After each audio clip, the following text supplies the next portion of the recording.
I got started in the circus world when I was around age 11 or 12.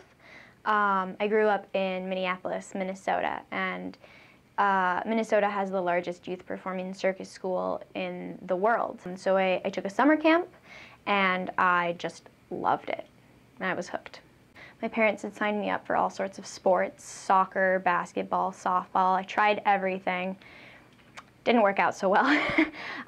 So then circus, when I tried it, it felt completely different. It was a non-competitive environment, which I loved. I wasn't a very competitive child, so this worked out well for me. And it also felt more creative in a way. There weren't really rules that had to be followed. And it also just felt good in my body. I'd been a figure skater before I started circus. So, you know, there were a couple similarities, a little bit of the balance and flexibility, but other than that, it was just a completely new thing for me, and I was so excited to explore it.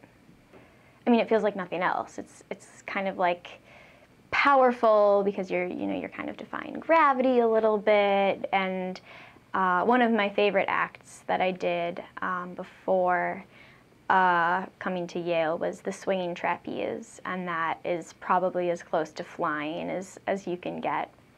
There are actually several Yale students that have backgrounds in the circus arts. Right now, you know, we all go off and train at Air Temple Arts and Pole Fly Aerial Fitness off campus. I actually coach at both studios, you know, for a couple hours a week, but we're really hoping to work towards getting a permanent practice space on campus.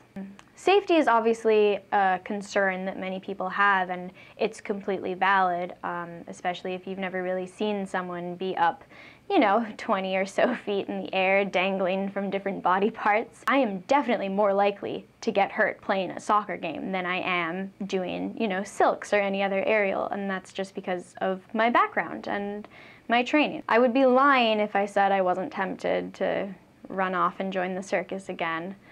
But I also know that that might not be hugely possible since I've been out of professional level training for several years now. And circus is very hard on your body. There's a lot of wear and tear that comes along with it.